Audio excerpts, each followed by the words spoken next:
Good morning to all.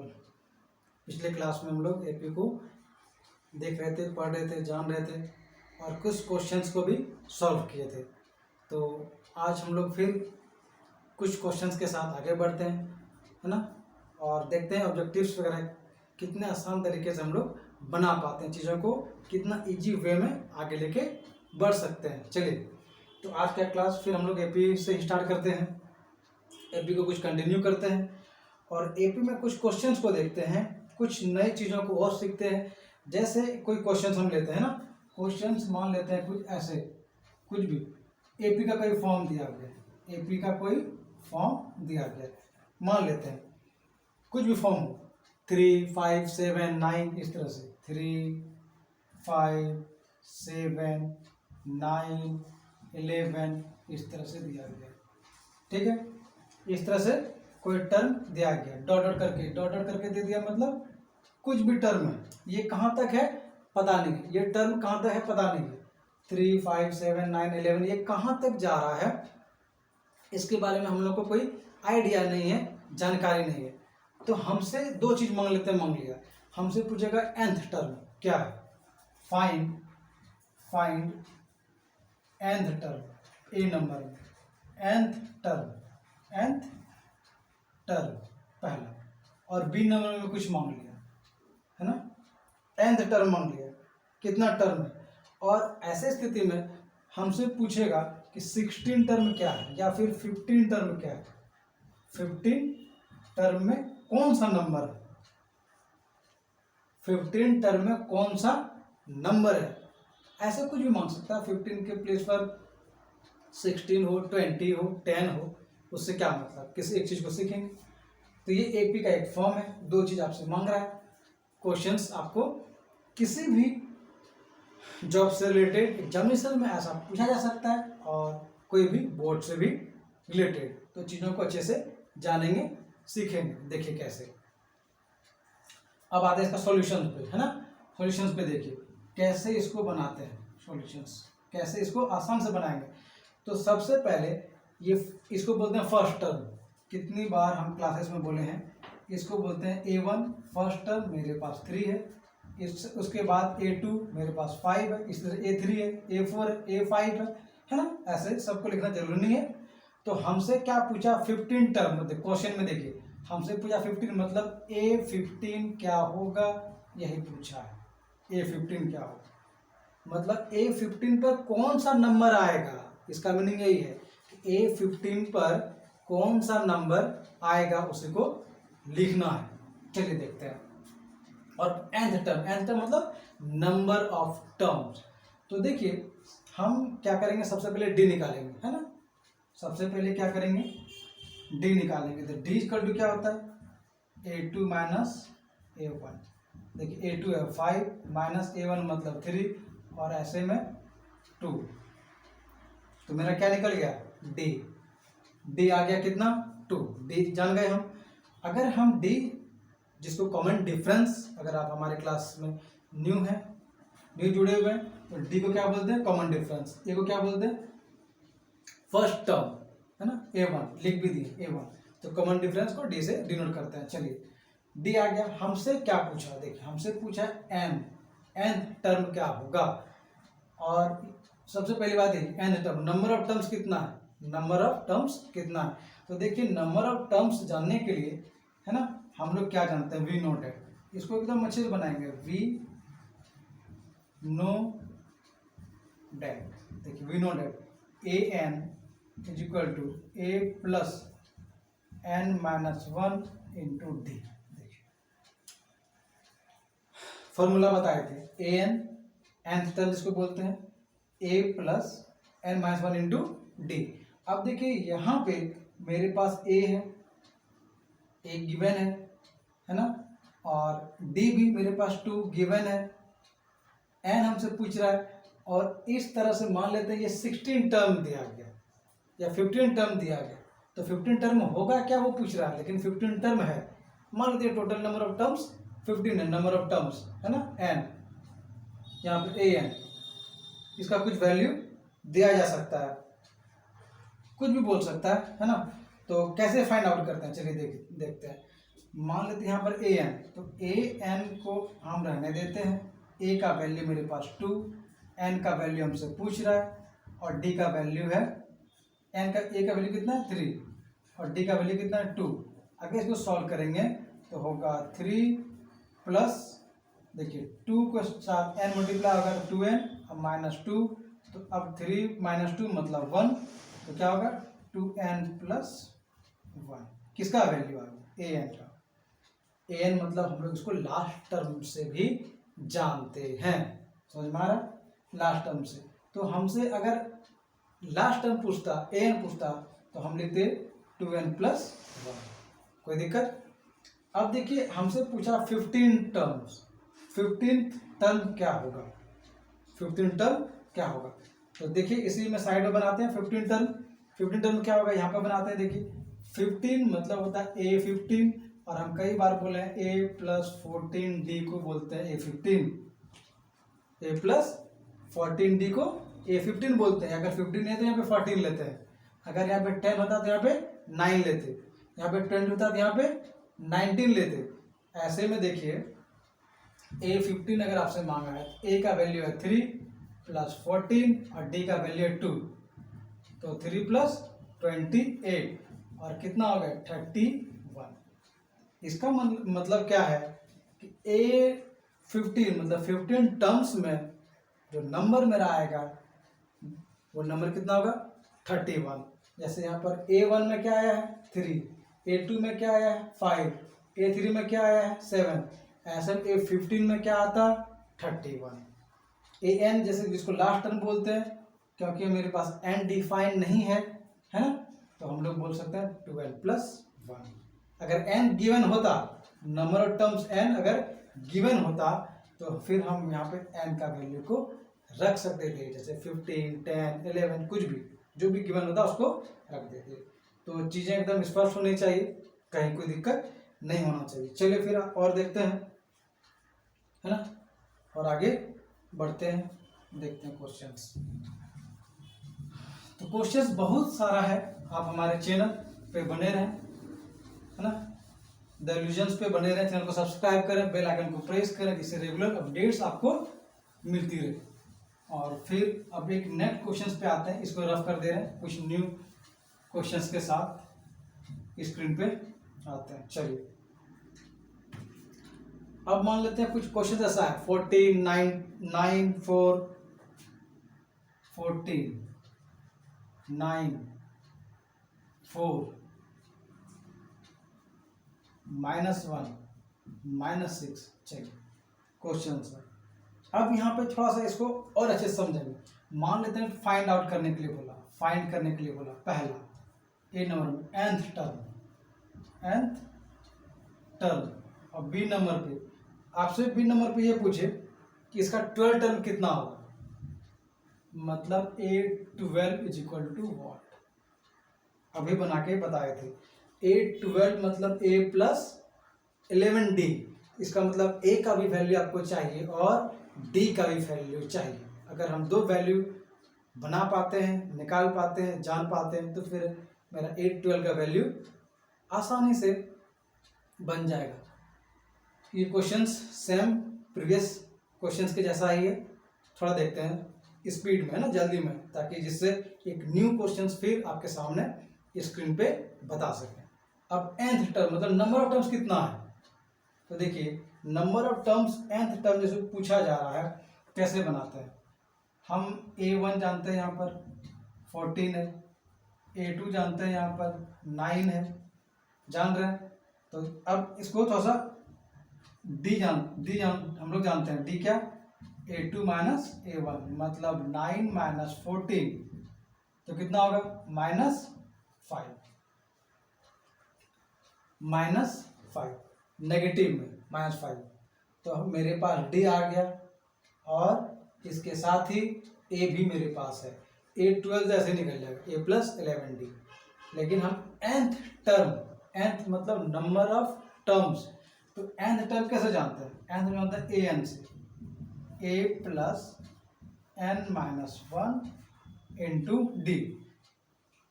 A N जिसको last term बोलते हैं, और लास्ट टर्म मेरे पास क्या है देखिए जी -6, इसी को कहते हैं लास्ट टर्म। ये जो आपके सामने है इसको लास्ट टर्म बोलते हैं। इसमें कोई समस्या नहीं, चीज़ों को देखेंगे। आपके पास ये होमवर्क है ना। अभी 2 मिनट का समय दे रहे हैं, 1 मिनट का समय दे रहे हैं, ये काम होना चाहिए।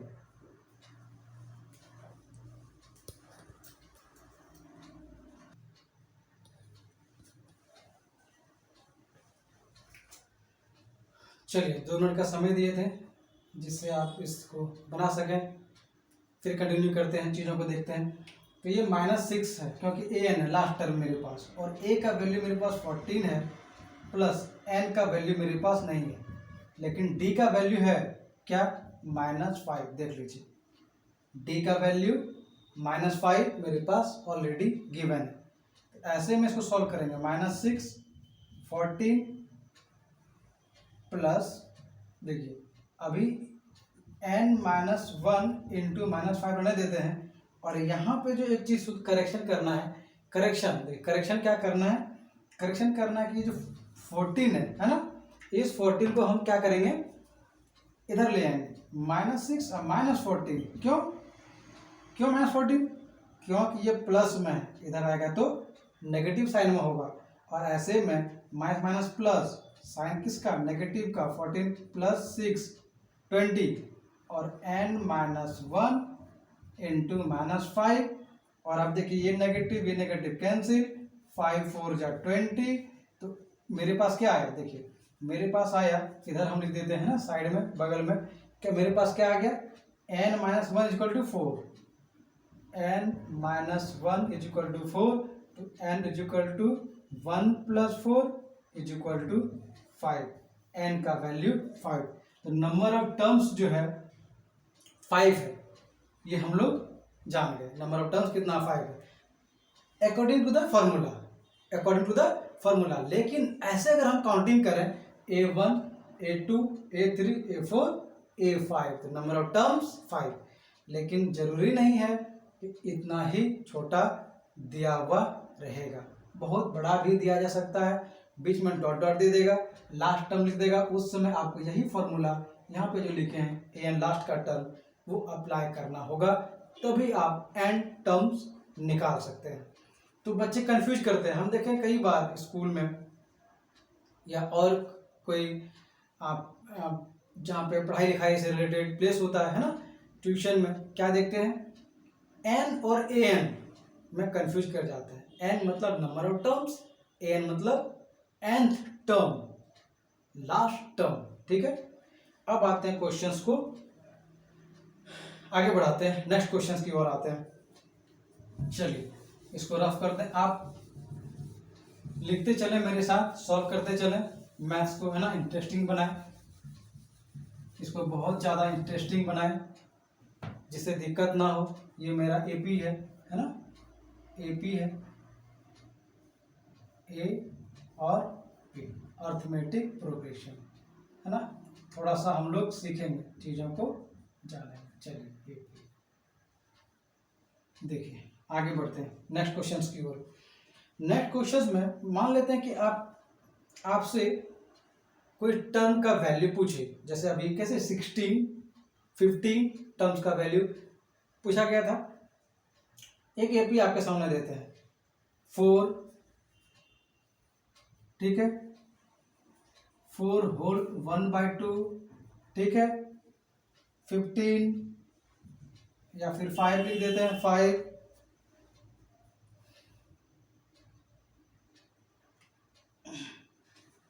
चलिए देखिए क्या लिखे, 4 होल 1/2, 5, उसके बाद 5 होल 1/2 है ना, 5 whole 1/2, 6 dot dot dot dot है ना, ऐसे दिया गया। आपसे फाइंड करने के लिए बोल रहा है, चलिए यहाँ पे लिख देते हैं फाइंड करने के लिए क्या बोल रहा है। फाइंड के लिए मान लेते हैं, बोल देता है कि 105th टर्म क्या होगा, 105th टर्म क्या होगा, इसके बारे में ध्यान देना। 105th टर्म इस एपी का क्या होगा, क्या मीनिंग है इसका, थोड़ा सा अच्छे सीखते हैं। जैसे देखिए A1 मेरे पास है 4 टर्म, 4 है। A2 मेरे पास है 4 होल 1/2। A3 मेरे पास है 5th टर्म 5। A4 मेरे पास है 5 होल 1/2। A5 मेरे पास है 6। इसी तरीके से कहीं पर A10 5th टर्म होगा जो हमको वैल्यू देगा।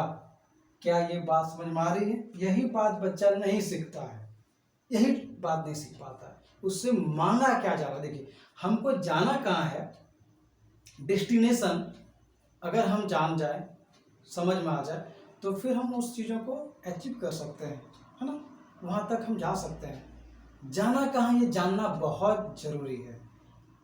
ऐसे में हमको फाइंड करना 105th टर्म, मतलब कहीं पर 105th टर्म आएगा जिसका कुछ ना कुछ वैल्यू होगा, जो भी वैल्यू, जैसे A5th टर्म का वैल्यू है 6 आपके स्क्रीन पर, A4 टर्म का वैल्यू है 5 होल 1/2, A3 टर्म का वैल्यू है 5th। कोई दिक्कत नहीं। अगर कहीं पे प्रॉब्लम होता है किसी भी बुक से रिलेटेड क्वेश्चंस में, तो आप जरूर हमें कमेंट बॉक्स पे बताएं। समस्या का समाधान डेल्यूजन पे जरूर मिलेगा। अब देखिए, इसको सॉल्व करते हैं, सॉल्यूशंस, है ना। देखिए कैसे बनाते हैं। तो सबसे पहले कोई भी टर्म्स निकालना हो, ए का वैल्यू डी का वैल्यू जानना बहुत जरूरी है। जो कि मेरे पास ए का वैल्यू तो पहले से है, ए का वैल्यू मेरे पास 4 पहले से है, डी हमको चाहिए, ठीक है। तो डी हम क्या लिखते हैं, अच्छा A2 भी लिख लेते हैं। A2 का वैल्यू, ये मेरा A1 है ना, ये मेरा A1 है। अब A2 का वैल्यू देखिए, ये मेरा A1 है। A2 का वैल्यू क्या आता है, 4 होल 1/2, मतलब 4 2 8 1 9/2। कोई दिक्कत? तो डी होता है A2 माइनस A1। A2 मतलब 9/2 माइनस 4, एलसीएम लेंगे 2, 9 माइनस 8 इक्वल टू 1/2। ये क्या निकल गया, ये मेरा डी निकल गया, ये मेरा डी का वैल्यू निकल गया। कोई प्रॉब्लम, कोई शंका नहीं, डी आ गया। अब आते हैं नेक्स्ट। जब मेरे पास डी का वैल्यू आ ही गया है, तब इसको कैसे बनाते हैं, देखिए, सिंस वी नोटेड,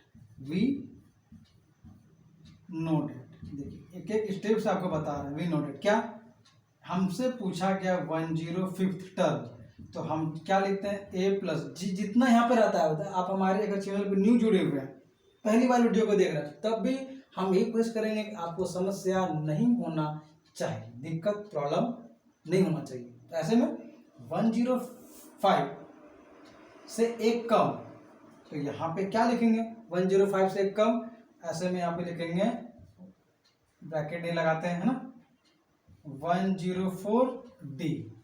तो देखिए ए का वैल्यू मेरे पास यहाँ पर है, कितना है, 4 प्लस 104, और डी का वैल्यू देखिए 1/2 है।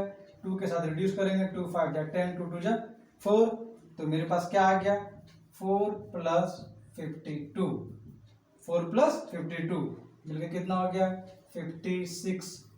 ये मेरा करेक्ट आंसर है किसके लिए, जब इस एपी में 105 टर्म आएगा, उसका वैल्यू यहाँ पे जो आएगा वो क्या है, 56। कोई दिक्कत, कोई प्रॉब्लम?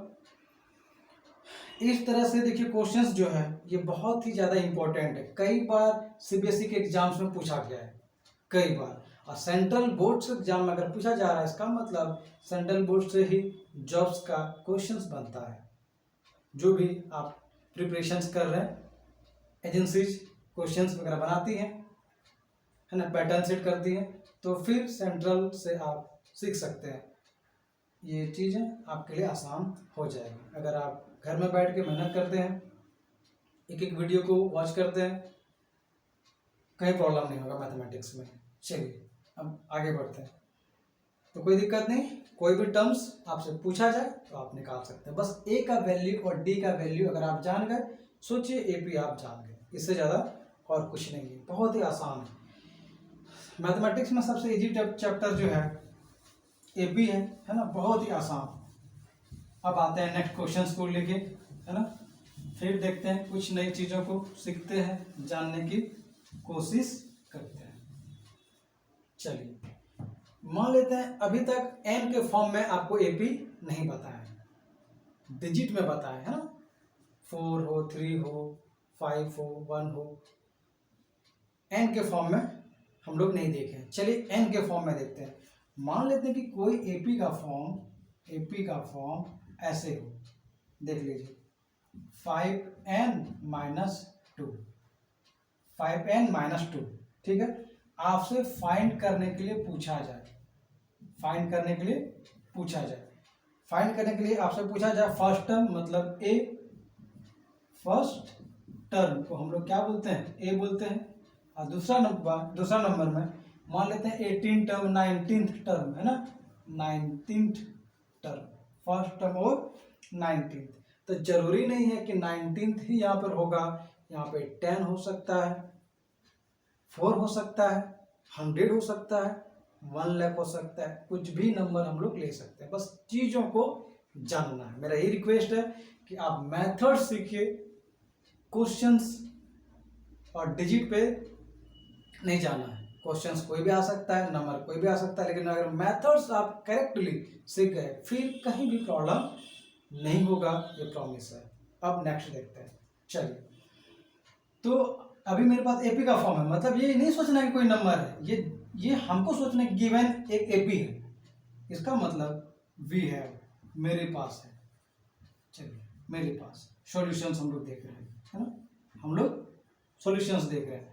तो मेरे पास क्या है, पुट करेंगे हम लोग n का वैल्यू लेते हैं पहले 1, तो देयरफॉर हम लोग क्या लिखेंगे, 5n का वैल्यू 1 - 2, इसका मतलब 5 - 2 का वैल्यू 3। ये जब कब लिए, जब n का वैल्यू 1 था, n का वैल्यू 1, इसका मतलब यहाँ पे हम जो लिख रहे हैं, यहाँ पे an, इसका मतलब n का प्लेस में 1 लिए हैं, n के प्लेस में क्या लिए 1, इसलिए स्पष्ट करके बता रहे हैं, देख लीजिए an मतलब लास्ट टर्म हम लोग जानते हैं, लेकिन n के प्लेस में 1 लिए मतलब पहला टर्म है, फर्स्ट टर्म है। तो फर्स्ट टर्म मेरे पास क्या आ गया 3। ऐसे में an अगर हम लोग लास्ट टर्म जान रहे हैं तो n का वैल्यू अगर 2 ले तो 2 ले सकते हैं, n for 2 सेकेंड टर्म, तो क्या 5n मतलब 1, नहीं सॉरी, यहाँ पर n का वैल्यू 2 ले रहे हैं तो 2 - 2, तो क्या होगा 10 - 2, 10 - 2, और फिर यहाँ पर क्या आ गया 8। तो देखिए सेकेंड टर्म में जो मेरा बना 8 हो गया, फर्स्ट टर्म मेरा जो बना a1 3 है, a2 8 है। एकदम एक एक स्टेप बहुत ही जीरो लेवल से आगे बढ़ रहे हैं। अब देखिए a1 आ गया, a2 आ गया, हम d निकाल सकते हैं। देखिए a1 जो हमसे पूछा गया फर्स्ट टर्म, उसका आंसर तो यहाँ पर है। अब d देख लीजिए, we know that d a2 minus a1 8 minus 3 is equal to 5, answer. कितना देर लगता है, सबसे आसान है ना।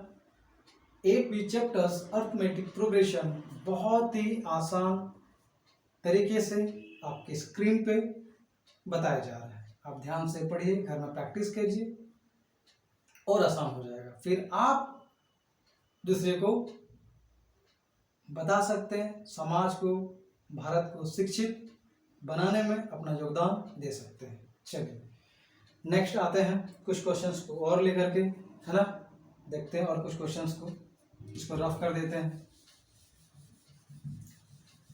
नेक्स्ट क्वेश्चन देखिए, कुछ डिफरेंट क्वेश्चंस को देखेंगे, है ना, कुछ अलग चीजों को देखेंगे। मान लेते हैं कि एक किसी एपी का, है ना, टर्म्स आपको दिया गया, कोई भी एपी का फॉर्म है, उस एपी के फॉर्म में मान लेते एपी का कोई फॉर्म है, एपी का कोई फॉर्म है यहाँ पर दिया गया। ऐसे में आपको कुछ टर्म दिया गया, मान लीजिए 17th टर्म दिया गया या 7th टर्म दिया गया, 7th टर्म दिया गया, ठीक है, कुछ भी टर्म दिया था, 7 टर्म दिया गया। मान लीजिए 7 टर्म्स 1/9 है, ठीक है, 7 टर्म्स 1/9 है। और कुछ टर्म दिया जाता है, मान लेते हैं 9th टर्म दिया गया, 7th के बाद एक और टर्म्स आपको दिया जाता है, मान लेते हैं एक टर्म्स और दिया जाता है, and 9th term is equal to 9th term, मान लेते हैं 9th टर्म भी दिया गया और ये 1/7 है। बात समझिए, 7th टर्म 1/9 तो 9th टर्म 1/7। देखिए अगर यहाँ 9th टर्म आ जाता है तो 7 बाय में चला जाता है। कंफ्यूज नहीं करना है, ये बाय में चला गया, 9 यहाँ है तो 9 यहाँ आ गया, 7 यहाँ है तो इस बार 7 बाय में चला गया, ऐसा कुछ नहीं सोचना। बस आपको क्वेश्चंस में पूछा क्या जा रहा, फोकस इस बात पे करनी है। ये मेरा 7th टर्म 1/9 है, 9th टर्म 1/7 है। तो हमसे मान लेते हैं, कुछ भी पूछ सकता है, हमसे मान लेते हैं पूछेगा क्या, आप बताइए 63rd टर्म क्या होगा, इज इक्वल टू व्हाट। किसी एपी का कोई फॉर्म नहीं दिया गया। देखिए ये फॉर्म नहीं दिया गया, लेकिन ऐसा बोला जाएगा it is in the form of AP and 7th term of an AP is 1/9 and the 9th term of an AP is 1/7. Find that 63rd term. 63rd term क्या होगा, फाइंड करने के लिए बोला जाएगा। तो कैसे बनाएंगे, कैसे बनाएंगे जरा देखें हम लोग कैसे बनाते हैं। अब देखिए 7th टर्म को हम लिख सकते हैं A7, तो ये तो 7 टर्म है 1/9, कोई दिक्कत नहीं। 9th टर्म को लिख सकते हैं A9 1/7, कोई दिक्कत नहीं। अब देखिए 7th टर्म को हम कितना बार सीखा है, 1A + 6D लिखते हैं 1/9 एंड 9th टर्म को A + 8D लिखेंगे और 1/7। क्या समस्या, किसी को भी कोई समस्या? देखिए 7th टर्म को A + 6D, 7 है तो 6 लिए, 1 कम, 1 कम, 9 है तो 8 लिए, 1 कम, 1/7 1/7, 1/9 1/9, कोई दिक्कत नहीं। अब यहाँ पे देखिए मेरे पास दो इक्वेशन बनता है। इक्वेशन एक यहाँ पर देख लीजिए, यहाँ पे एक इक्वेशन मेरा बना और दूसरा इक्वेशन इधर मेरा बन जाता है। तो हम क्या लिखेंगे, from equation 1 and 2, from equation 1 and 2। देखिए 1 में क्या है, A + 6D = 1/9, 2 में क्या है, A + 8D = 1/7, कोई दिक्कत नहीं। अब इसको सॉल्व करना है, एक बार समझ लेते हैं चीज़ों को, देख लीजिए। इक्वेशन 1 इसको लेट किए हैं, इक्वेशन 2 इसको लेट किए हैं। फ्रॉम इक्वेशन 1 and 2, 1 में A + 6D, 2 में A + 8D, वैल्यू 1/9 1/7 लिख दिए। अब हम लोग साइन चेंज करते हैं जिससे ये क्या हो जाए, रिड्यूस हो जाए। साइन चेंज करते हैं, देखिए यहाँ पे माइनस, यहाँ पे माइनस, यहाँ पे माइनस, ये कैंसिल आउट, तो 6 में 8 होगा -2D = -2D = अब देखिए 1/9 - 1/7 ये है कैसे, ये है 1/9 - 1/7, क्योंकि नेगेटिव साइन है। तो चलिए इसको इधर बनाते हैं, इस साइड में -2D = एलसीएम लेंगे जी, नहीं कुछ जानते हैं तो एलसीएम लेंगे तो होगा 63, और यहाँ पे लिखेंगे माइनस नहीं लिखेंगे क्योंकि ये पॉजिटिव साइन है, तो क्या होगा 7। कुछ गलती तो नहीं हो रहा है, एक बार देख लेंगे, किसी भी तरीके से गलती नहीं होना चाहिए, दोनों मल्टीप्लाई हो जाएगा तो 63। अब यहाँ पे 7 और माइनस साइन के साथ ये आएगा 9, तो क्या हो गया -2/63, और ये -2D है, ये minus minus cancel, minus cancel, 2 के साथ 2 कैंसिल, देयरफॉर D का वैल्यू 1/63 आया। कोई समस्या, D का वैल्यू 1/63। अगर D हम फाइंड कर लेते हैं, A अगर फाइंड कर लेते हैं, तो दुनिया का हमसे कुछ भी पूछे, कुछ भी डिजिट पूछे, देखिए ये नहीं सीखना है, ये नहीं जानना है कि ये 63 पूछेगा तभी ये ऐसा बनाएंगे, नहीं, यहाँ पे 1 लाख पूछेगा तभी भी ऐसे ही बनेगा। ऐसे ही बना के हम इक्वेशन 1 और इक्वेशन 2 से A और D का वैल्यू निकाल लेंगे।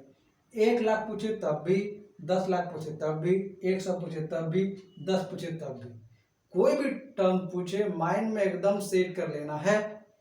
इक्वेशन 1 और इक्वेशन 2 से ए और डी का वैल्यू निकाल लेंगे। और अगर आप यहाँ तक जान जाते हैं, समझ जाते हैं, तो चीज़ें बहुत ही आसान हो जाएगी आपके लिए। कैसे, देखिए 2 मिनट का और समय लेंगे, है ना। देखिए कैसे, इसको रफ कर देते हैं क्योंकि मेरे पास वैल्यू आ चुका है किसका, डी का। और ए का वैल्यू देखिए कैसे निकालते हैं। डी का वैल्यू अभी हम रख रहे हैं अपने पास में, ए का वैल्यू देखिए कैसे निकालते हैं। किसी भी इक्वेशन में पुट करके, from equation 1 put this value, ऐसे लिखेंगे, put this value in equation. अगर 1 में रखना चाहते हैं तो 1 में मेरे पास क्या था, a plus 6d equal to 1/9। ये इक्वेशन मेरा 1 था। a का वैल्यू हमको फाइंड करना है प्लस 6, d का वैल्यू देख लीजिए 1/63 है इक्वल टू 1/9। सॉल्व करना है, देख लीजिए d 1/63, क्योंकि यहाँ पर हम लोग 1/63 फाइंड आउट किए।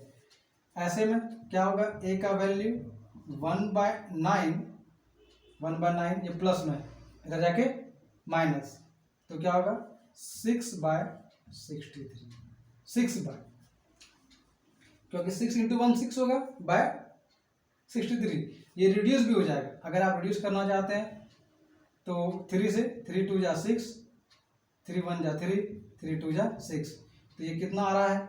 चलिए इसको राइट साइड में बनाते हैं, रफ करते हैं इधर, और रफ करके आगे बढ़ते हैं। देखते हैं इधर कैसे चीज़ों को आसान बनाया जा सकता है ना। तो मेरे पास देखिए a का वैल्यू क्या आ गया, 1/9 माइनस 2/21, ये तो है 2/21, 1/9 माइनस 2/21, कोई दिक्कत नहीं। अब देखिए इसको बस सॉल्व करना है, एलसीएम लेंगे।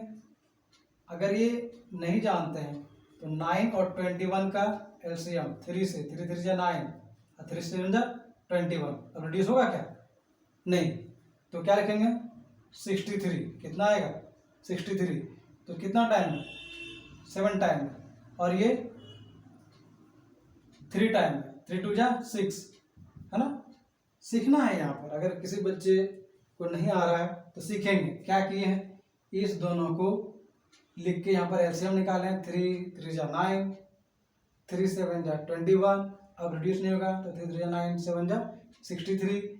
इस डिनोमिनेटर को इस डिनोमिनेटर से डिवाइड करते हैं तो 7 टाइम में होगा, 7 को 1 से मल्टीप्लाई करेंगे तो 7 लिखेंगे, माइनस साइन है तो माइनस लगाएंगे, ये 63 है, तो 63 इस डिनोमिनेटर को 21 जो डिनोमिनेटर है उसे डिवाइड करेंगे तो 3 टाइम्स में डिवाइड होगा, ऊपर में मेरा डिनोमिनेटर 2 है, 3 2 6, तो मेरे पास जो d का वैल्यू, a का वैल्यू आया 1/63 आया। देखिए 1/63, तो d का भी वैल्यू 1/63 और a का भी वैल्यू 1/63 ही है, तो कोई दिक्कत नहीं, आ गया तो आ गया, उसमें क्या दिक्कत है। चलिए तो ऐसे में a और d का वैल्यू मेरे पास आ गया, कोई समस्या नहीं। तो हमसे क्या मांगा, 63rd टर्म, तो 63rd टर्म्स को हम लोग लिखेंगे a 63rd, इसका मतलब a प्लस 62d, ठीक है, a प्लस 62d। अब यहाँ पे a का वैल्यू आप पुट कर सकते हैं 1/63 प्लस 62 इंटू डी का वैल्यू भी 1/63, और इसी को बस आपको सॉल्व करना है। ये होमवर्क में, ये आपको होमवर्क में हम छोड़ रहे हैं, क्योंकि बस ये सॉल्व करना है। तो सॉल्व आपका काम है, घर में बैठ के आप सॉल्व कीजिए। मेरा काम है प्रोसेस और चीज़ों को आसान बनाना, है ना, प्रोसेस के साथ चीज़ों को आसान बनाना। तो हम कोशिश करते हैं कि हर चीज़ आपको आपके पास बहुत ही आसान तरीके से पहुंचे। फिर हम लोग नेक्स्ट और क्वेश्चंस को इसी तरीके से नेक्स्ट वीडियो में देखते रहेंगे, चीज़ों को और आसान बनाएंगे। कितना भी डिफिकल्ट क्वेश्चंस हो एपी का, नेक्स्ट वीडियो में जितने भी डिफिकल्ट क्वेश्चंस हैं, नाम भले डिफिकल्ट है लेकिन बहुत ही आसान सॉफ्ट तरीके से आपको बताया जाएगा, एक एक क्वेश्चंस का डाउट आपका क्लियर किया जाएगा। आप हमारे चैनल द इल्यूजन्स पे बने रहें, चैनल को सब्सक्राइब करें, बेल आइकन को प्रेस करें, जिससे रेगुलर अपडेट्स आपको मिलते रहें। बहुत बहुत धन्यवाद।